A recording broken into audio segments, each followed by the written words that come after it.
Cita Kocapuk inggih wonten pasih Banjawi Sang Resi Durna cecaketan marang barisaning para putra kula kang den pandhikani Patih Sengkuni ing ngriku sigra den awe para wadya bala pating bleber pating sira bawan pindha mina katempik jala.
Kurdo Sruma panggah tekaping Prawandawa Om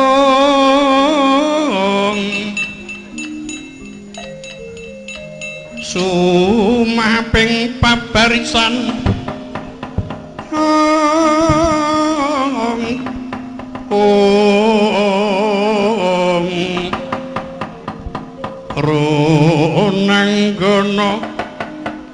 Runanggana gawe gelar sira wang-wang makutha majuru jungkung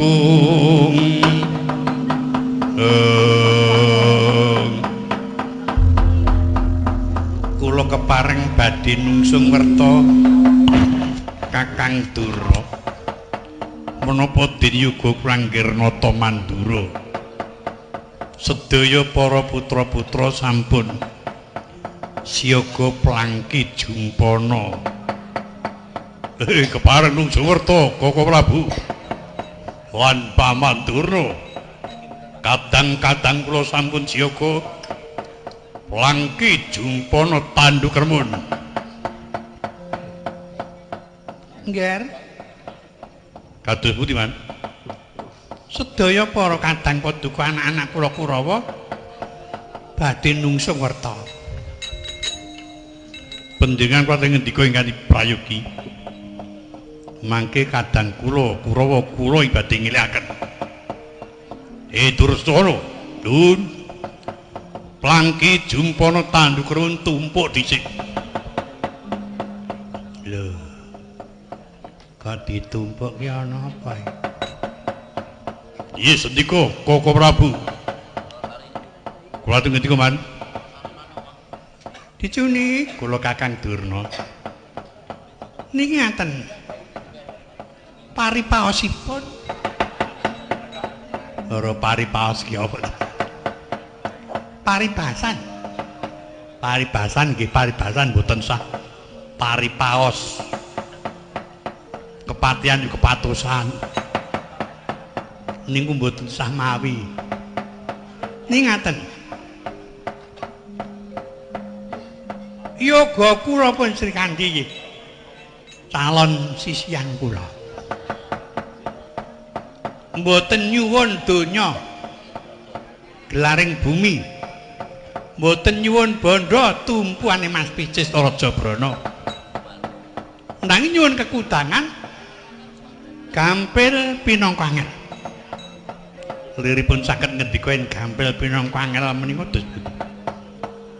Piyambakipun gadah kelangenan wujudipun taman. Ingin disebataken Taman Mayorakaca. Lah wonten ngriku piyambakipun purun dipun pondhong lan pun boyong. Sinten kemawon. Nanging yen saged mbangun Taman Mayorakaca. Taman kelangenanipun pun Sri Kandi. Oh, ngaten. Lah Kakang Durna kinten-kinten sagah. Kula kinten sagah. Lho ampun mawi kula kinten.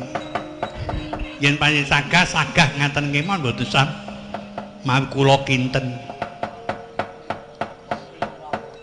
Yen kula matur mekaten menika jalaran salebetipun taman menika pawarta kula tampi angker wingit. Mula kok matur kula kinten. Mbok menawi menika mangke mboten wonten menapa-menapa. Kula saged nundung jim setan prayangan. Ingin sumondhok wonten ngriku. Nah, saged boyong. Mila kula kinten saged. Oh nggih. Angger Prabu, kula pun. Sakmenika ngaten, panjenengan lan anak-anak kula Kurawa. Siaga tata tuturi lampah kula. Kula badhe nyaketi Taman Mayorakaca. Kula semanggaken. Dursasana wanyawuh Koko Prabu kabeh para kadang-kadangmu. Didhawuhi siaga tata. Sak mangsa-mangsa ana dawuh saka Paman Dur apa sing dikersake kabeh para kadangku kudu siaga bantu sendika Koko Prabu. Monggo Kakang Durna pendingan kali kula. Oh, gandhek blegudug manyar. Taman Mayorakaca bakal tak dandani si Kandi tadi bojoku.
umyang gumuruh swaraning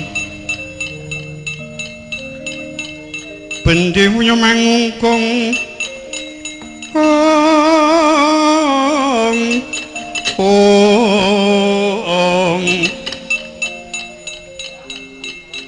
sinaruan pangring turanggo pangring turanggo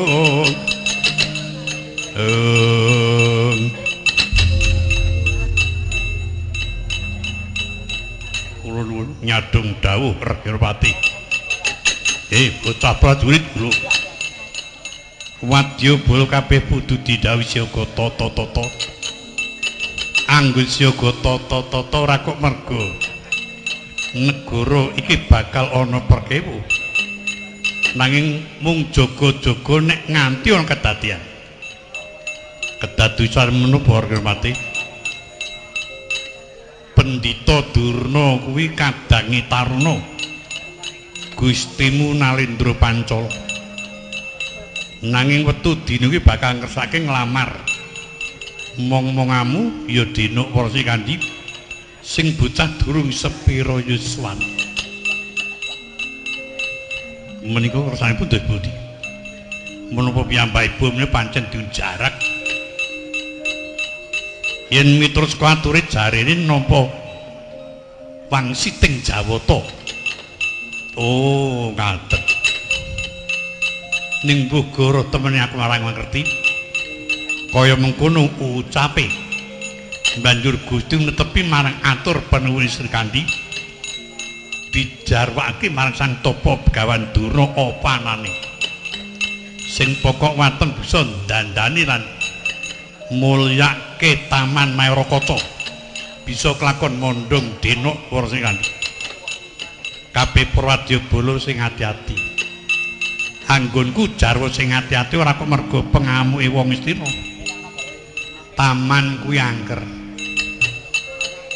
akeh jim setan priprangan klek-klek brangat candak sing kowe ora bisa nyipati mongko cok mireng swara gumuruh lah sing mengkono mau mbok menawa ana pengamuke Durna ngawur nggone dandani Mayorakaca gegere jim setan iso kelakon nganti nyangkut nyempyok marang kowe sak kancamu wah iki niki nek mboten ngati-ati iso kelakon templeki jim setan niku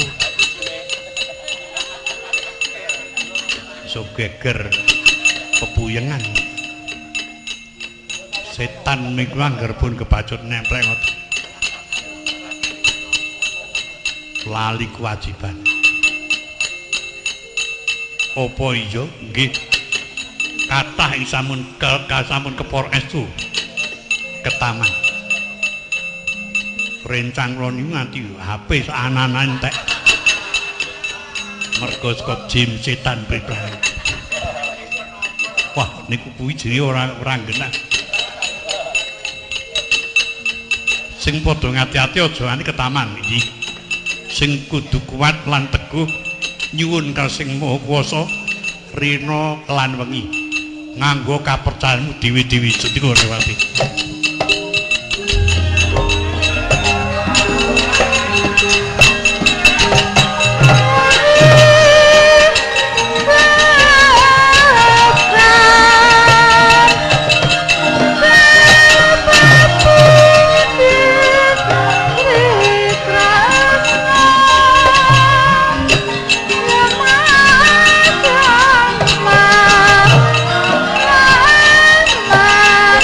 Thank you.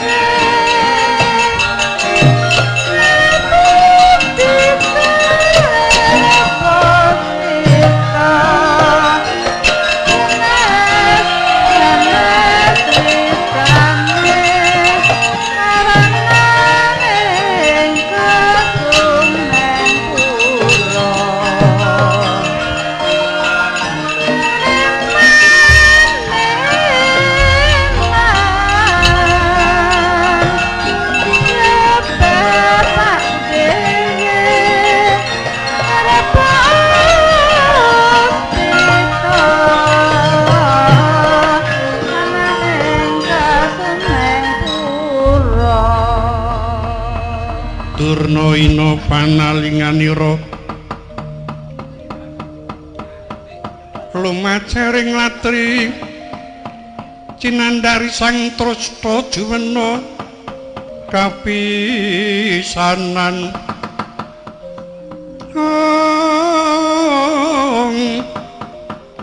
mangeling sang jumenta kurawis ora ing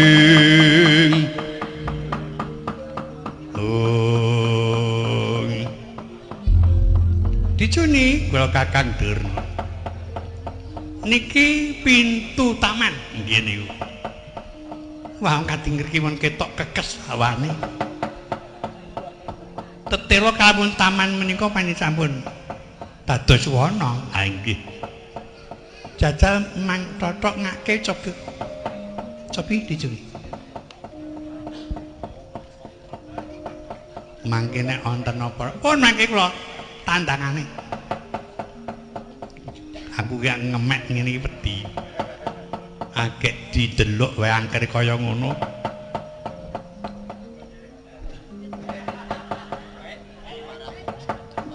Kakang nun boten kenging kula ngake niki lawang taman Kancingan mongko jero taman kaya ngono suarane werna-werna ting gluthak ting kluthik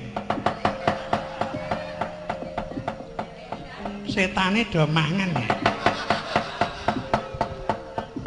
bisa kelakon ngatat pun sing mimbil setan wedok-wedok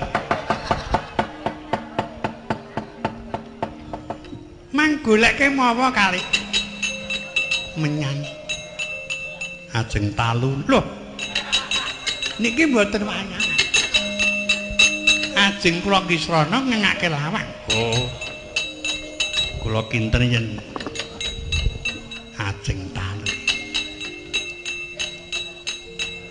menyane pinten kilo angge nggo ngeblegi sampeyan sekintal sprengkel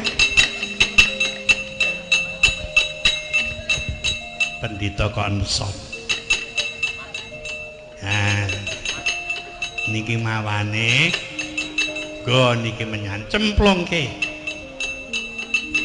pun kula tak tata sampean meneng mawon nggih mangke kula damu mengobyak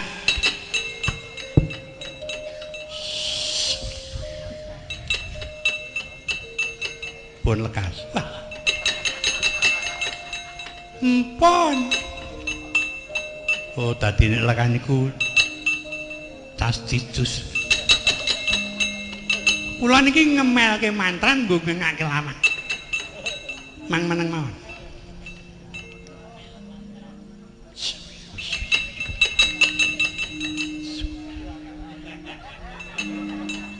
oh nek mantram ki merem-merem oh asing krungu sapa wah jan sampeyan ngaco wong akeh wong niku nek akeh wong ngeten mboten kena dicerai mboten kena diganggu riyo iki sampeyan menapa nggih wong nek bodho ya kaya ngono mboten pati-pati obah ora pati-pati penyan ngendika nek kula urung jawil oh nggih dadak baleni meneh pancen karyana gelar pantamuncar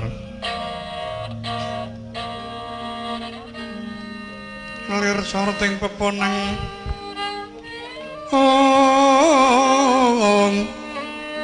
suruntan padang asor lan pacaring purnaming ngegono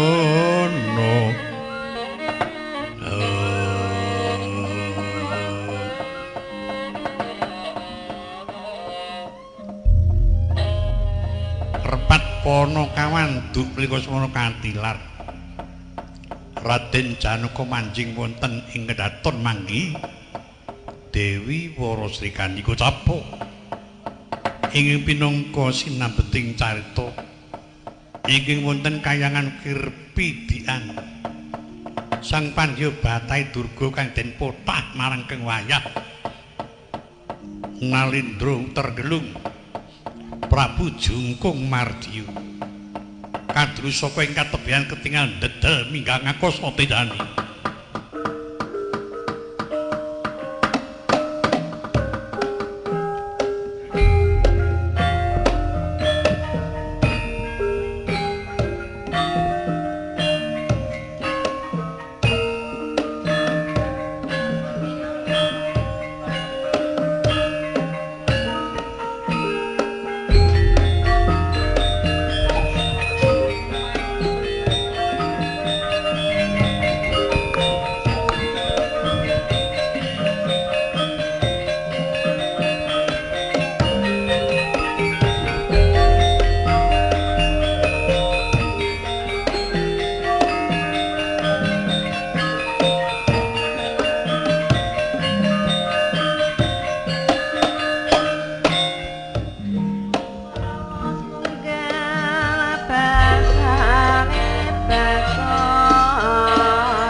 Ing kayangan Ngukir Pidian Dandang Manguri.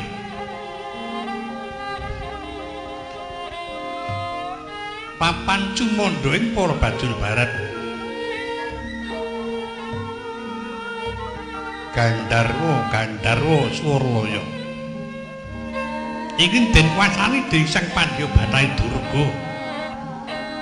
Ing lenggah katon ning pindha dadi ning Ngadarga.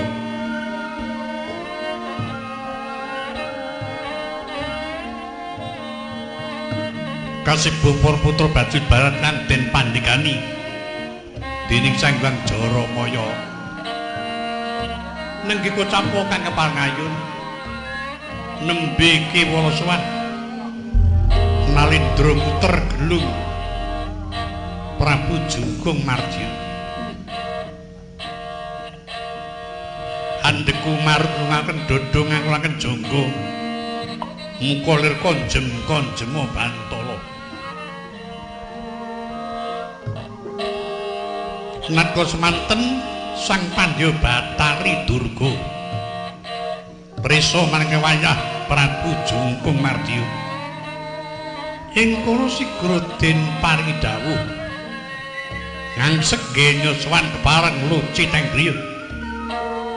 Kula nun wonten paring pangandika ing adawuh kita maju tak punduti prisa sedya kita sowan ngarsa ulun. Kula nuwun ngesaken dawuh. Ulun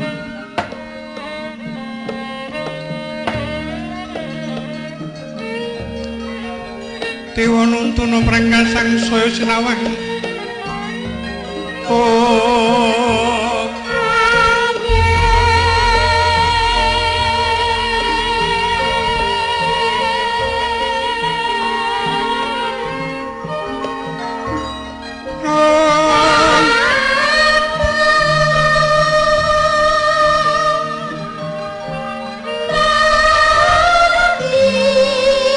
Sinawang sangking Mandrawa.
Wis merahino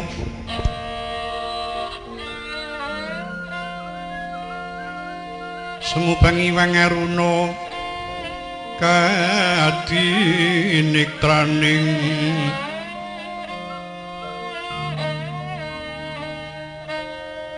aku rapuh sabdaning kukila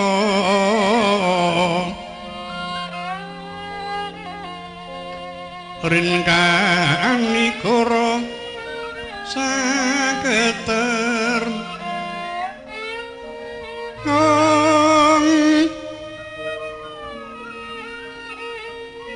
kini dunganing kung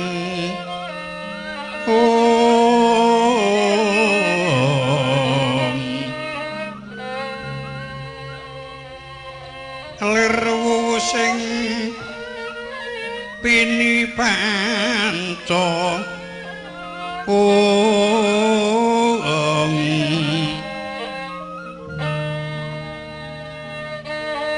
pepetoking ayam wono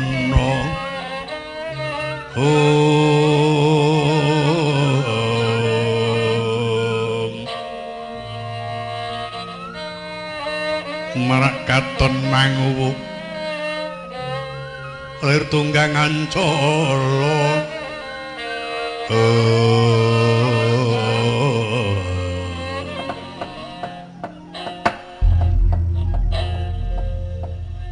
sawise lenggah kanthi paraga kepara ngayun padha basuki kulup jungkung mardiya kawula nuwun nampi pangestunipun pukulun kados boten kirang setunggal menapa nuwun kepareng kula ngaturaken sembah pabekti kunjuk Sandapada ya wis ulun tampa Jaramaya wonten paring adhawuh kabeh para kanca-kancamu bajul baret kumpulna ndok-ndok ngestoaken dawuh Bu Jungkung Mardiya nuwun wonten paring pangandika kita swana ngarsa ulun tangel lamun yen tan mengku karep coba matur kanthi walaka ulun midhangetake kanthi bijang satala-tala apa ta wigatine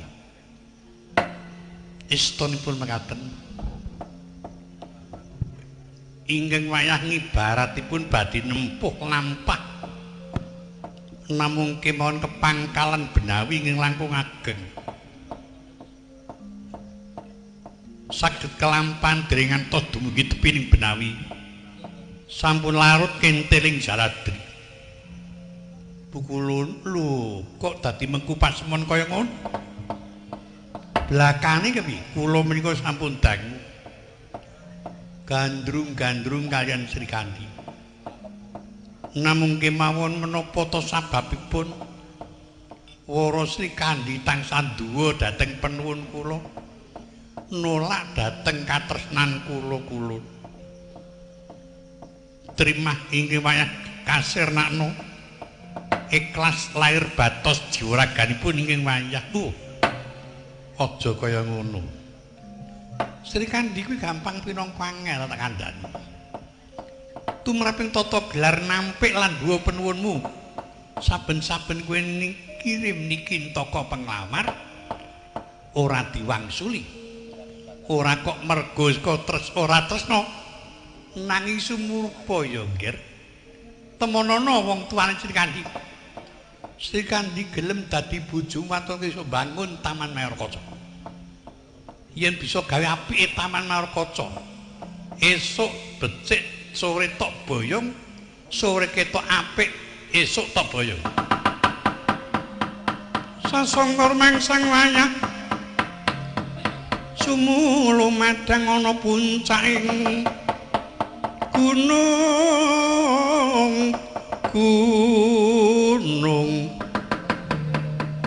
Sirna kumedhaping Kartika kasurutan Iwang Pratangga Pati jumedhul saking bumi katitik wis bangun raina ing aduh Pukulun matur sembah. Yen ngaten kula nyuwun pamit badhe manggi Rama Durpada ya sing ati-ati sapungkur kita ora tak tegake Jungkumardiya.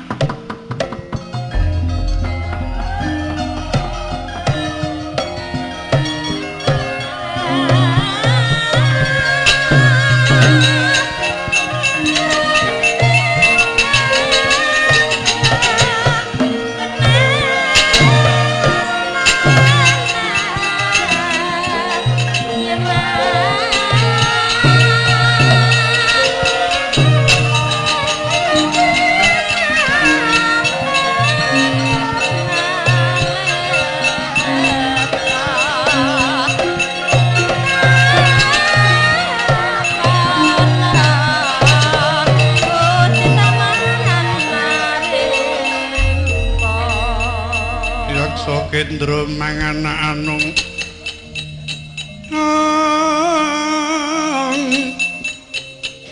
nitore soroting surya tutuk pindha lenging Guthaka mingisyung kadulu mawa Prabawa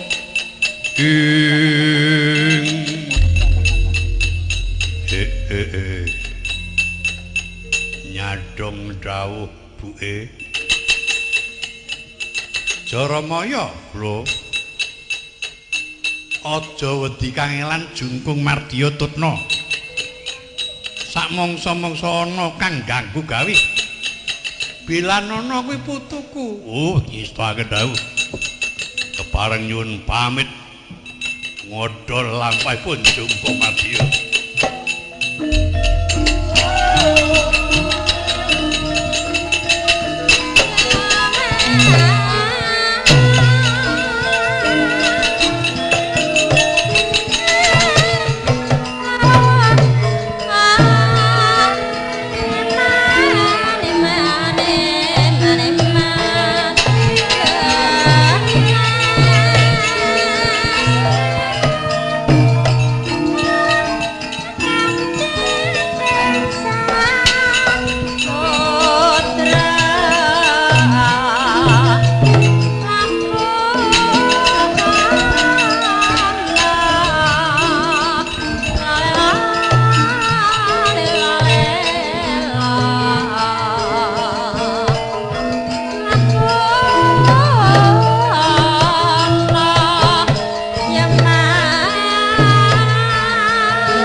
nuwun tata lenggah ira tutaning Sri Naranata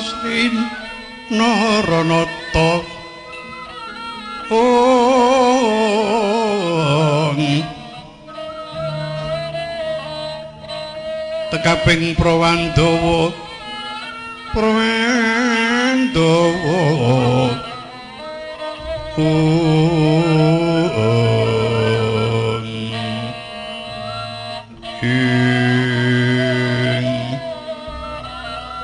katon lumawating tias lir sang kusum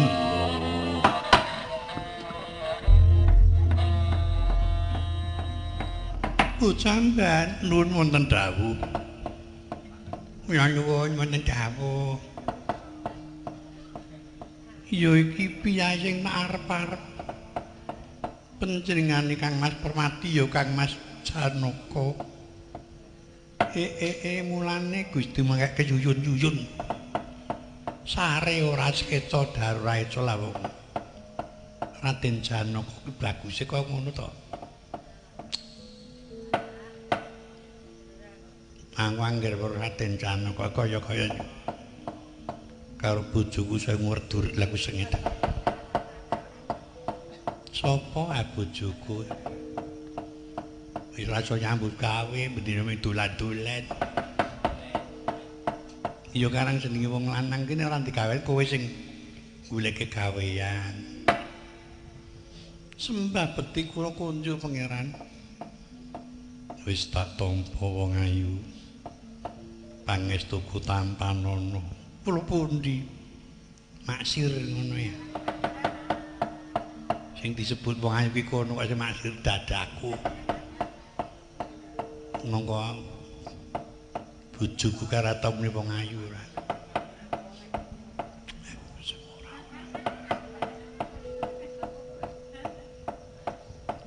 Sak sampun kula lenggah skeca kados pundi pinjenengan kula ajeng-ajeng kraos penggalipun menapa kados pundi kok tindak wonten ing kedaton taman Mairakaca kados pundi sampun sae aku krungu kabar yen sapa sing bisa dandani taman Mairakaca ya kuwi sing tok lateni mboten lepat panjenengan Raden aku saguh ndandani taman Mairakaca sakabin taun ora sah ngenteni taunan iki mengko aku saguh mulih kaya jaman semono ing wanudya utama anggambar ruming kusuma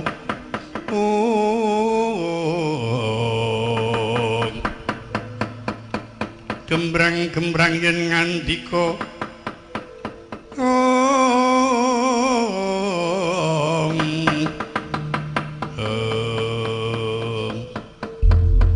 saestu menapa pripun ya temenan nggih ngaten kula nderek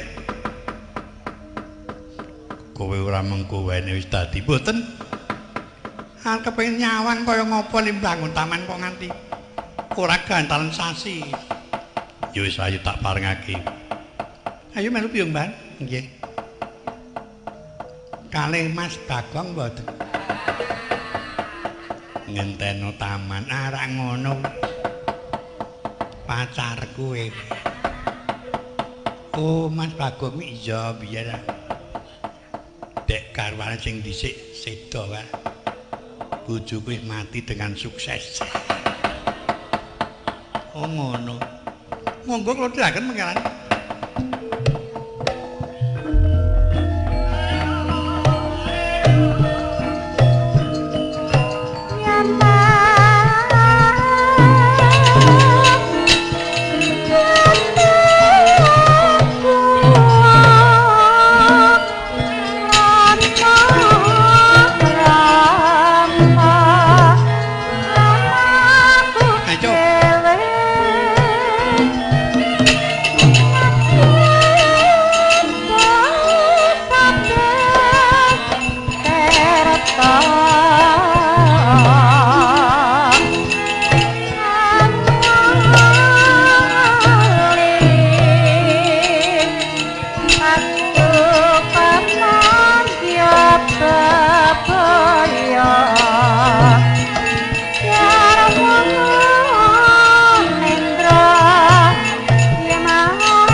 ora ayu, Den.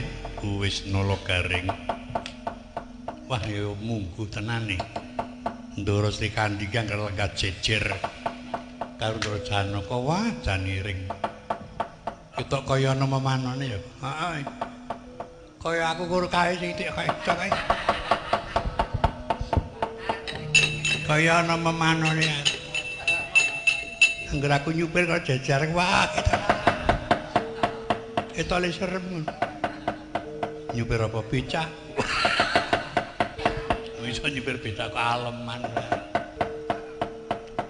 Nika Mas Bagong to, Den? Iya. Gusti, mbok ya disemir apa piye rambute kok. Kaya ora tuku untu bar dhuwit dimut. Gelem ya kok ngene iki agem ya wis. Nolo gareng, kula bapakmu ndi? Hani kan apa? Kene lungguh kene bakal di laksanani penuwunku Pangeran Janaka tata-tata bangun taman. Oh nggih. Ngaten apa, Den? Iya nolo gareng. Kok tak ngaso. Ngaso-ngaso kene yu. Nggih, nggih, Mas. Pun sewu.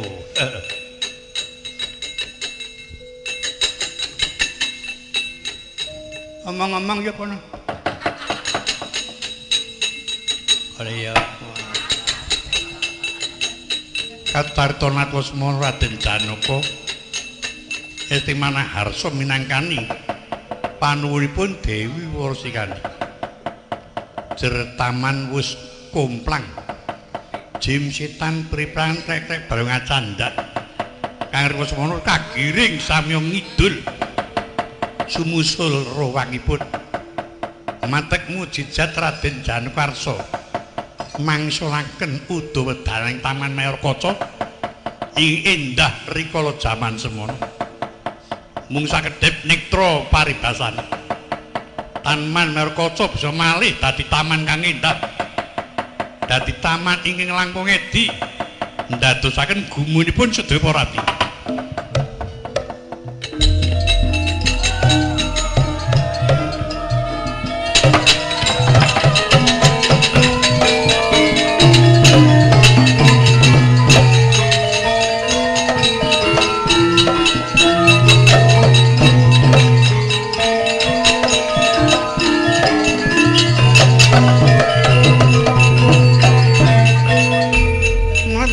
Sang Arjuna esmunya kamanungsan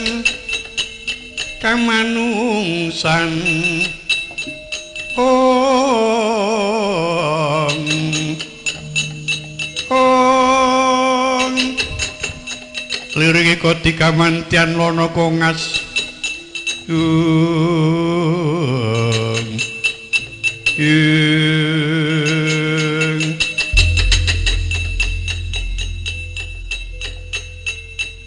Sri Kandi kula pangeran sawangen sing ora becik mengko kowe matura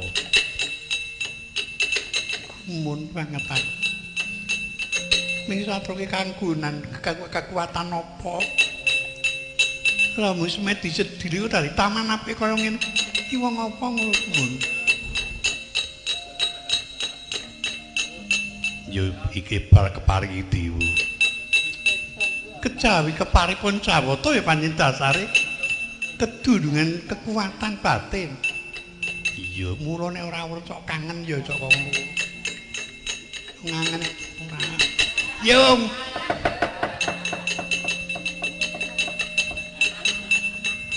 nek sing dijanggut ki janggute Ndara kok sing niyo kok dapur kesetrum Mas Pangeran apa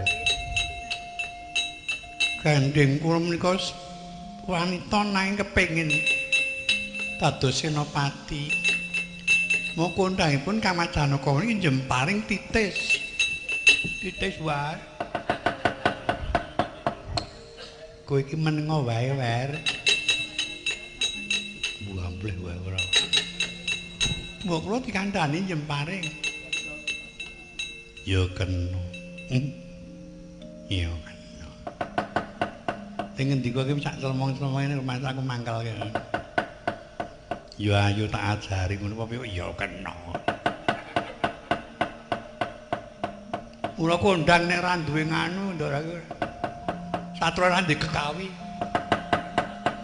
Nah ngendikane sak celmong-celmong ayo seben. Tak cari ya kene. Nika lho jemparing, nika sing jemparing yo. Sipate ngene kandhani. Nyipat wong sing dijemparing utawa apa wae. Aja nganti kurang duga prayoga. Matno. Tatas pangiwersa.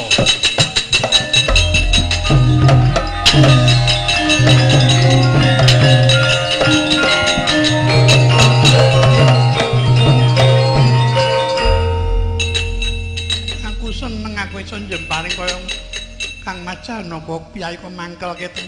Apa-apa kok pinter kok wong apa ngono.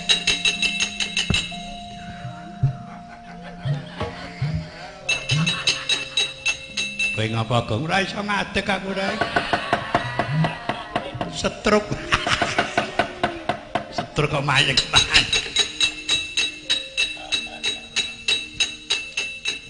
Cekel panah iki gendewani.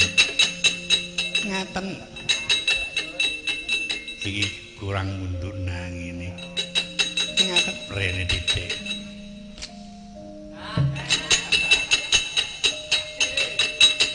Coba lepasno. Patitis lepasing jemparing.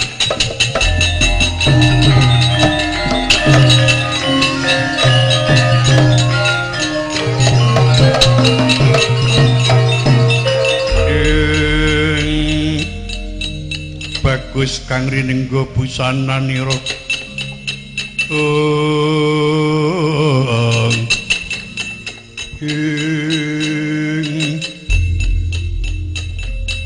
Wis po meneh malih sing nganti pinter gong nyun kene mangkene Mas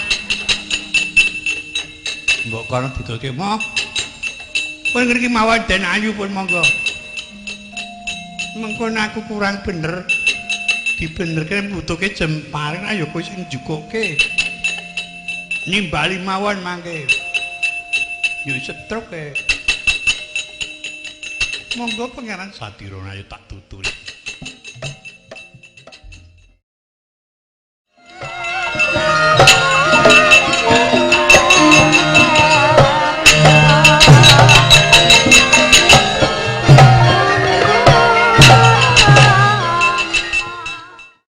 Dibenerke butuhke jemparing ayo kowe sing jukuke. Nimbali mawon mangke. Yo setruk e. Monggo pangeran Satirana ayo tak tuturi.